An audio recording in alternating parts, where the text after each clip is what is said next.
Well, just understanding the legacy and the importance of the message in the music is one of the criterias, I guess, for joining a band like this.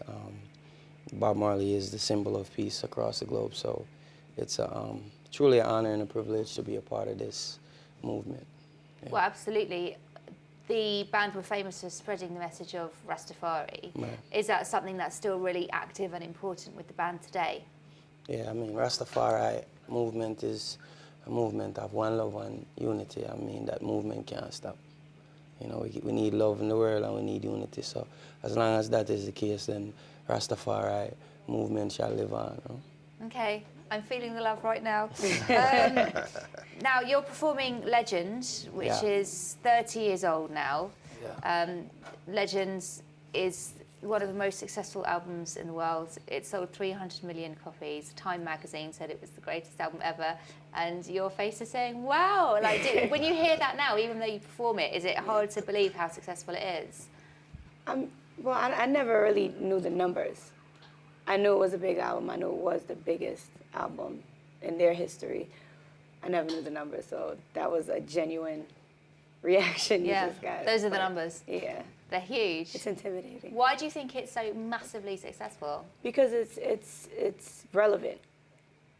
Every song on the Legend album is relevant still.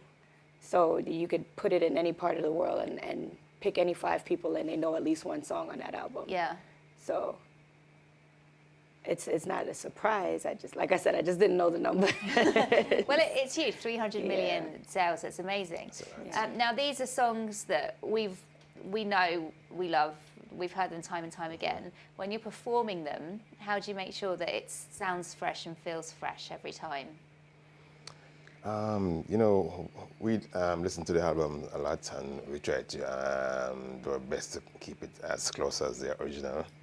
So whenever we play and we see people dancing, I mean, it's a joy for us to make people happy.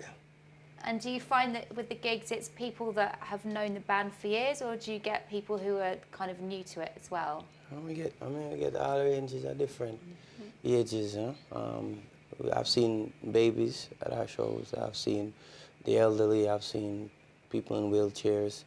You know, all different color, races, ethnicity. I mean, it's a musical feast of positive vibrations. You know, so everybody just come together, one and all, because this reggae music don't discriminate. You know, no hate, none at all, just love and unity.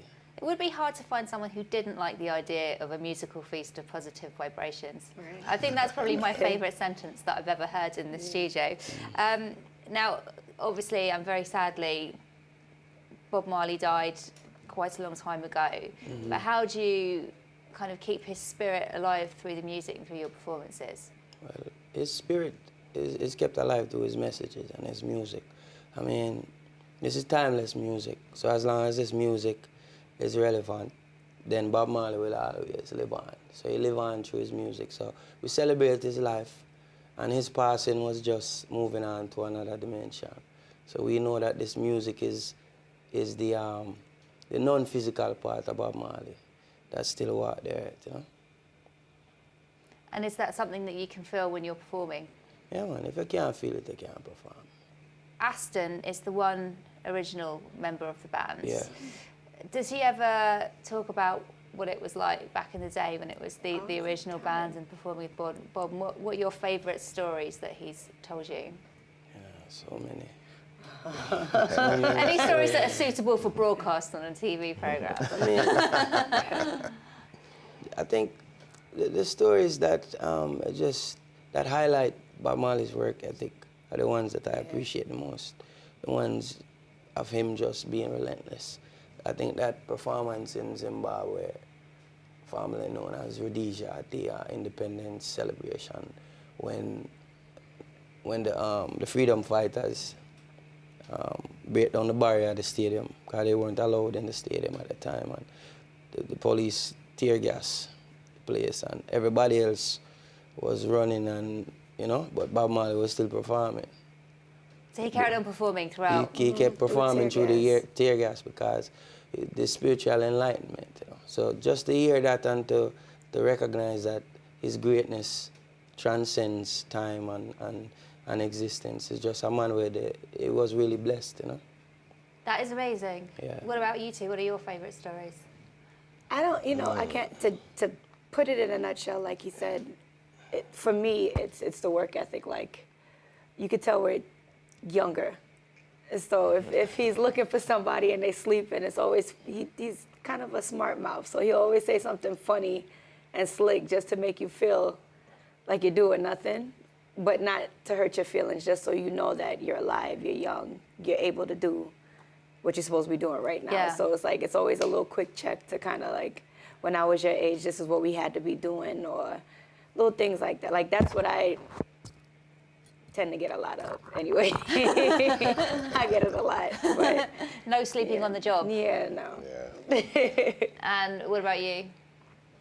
For me, stories like he's always like a perfectionist. Yeah, I was rehearsing, trying to get as like perfect as possible. Yeah, so that's good for me.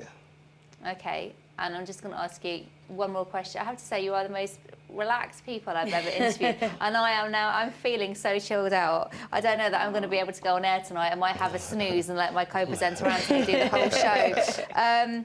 What are your favourite? I mean, obviously you're going to do the whole of Legend, but what are your favourite songs to perform from that album, and why? Well, I mean, it depends upon the night, you know, because this album is just not for the audience, but it's more so for the performers as well, because we get to, I guess, identify with the music while we're playing it. And it's just a new feeling, a new reaction I get every night. So I guess it really depends upon where I want that night there. If I want some inspiration as far as to say, no, don't worry about that thing, or, you know, it could be a love song like Satisfy My Soul. So, I mean, it just depends on, you know, if you like eating, you know, what you're hungry for. Well, that makes perfect sense to me, because I do like eating and I'm always hungry. What about you? What's your favourite song to perform? It does vary every night. It really does vary every night.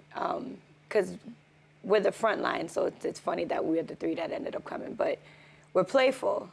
So some nights when we have that kind of audience that's energetic, you'll quicker enjoy jamming and Could You Be Love. And then when you have the audience that just wants to get the spirit of Bob and you know, the Wailers, and then you appreciate the No Woman, No Cry, and you know, the ballads and stuff. So it does vary. It depends. And Chizzy, what about you? My favorite song is Satisfy My Soul. Yeah. And why is that? Because musically, I like the beat. Yeah, it's real groovy, and also the message. Yeah. Yeah. Well, I like One Love, in case you're interested. That is my favourite. Okay, well, you have to go and perform a gig now, so I'm going to let you go. But thank you so much, Wailers, for coming into the studio. It's been amazing. It's really amazing to see you perform as well. Thank you. All right. Thank you very much. Yeah.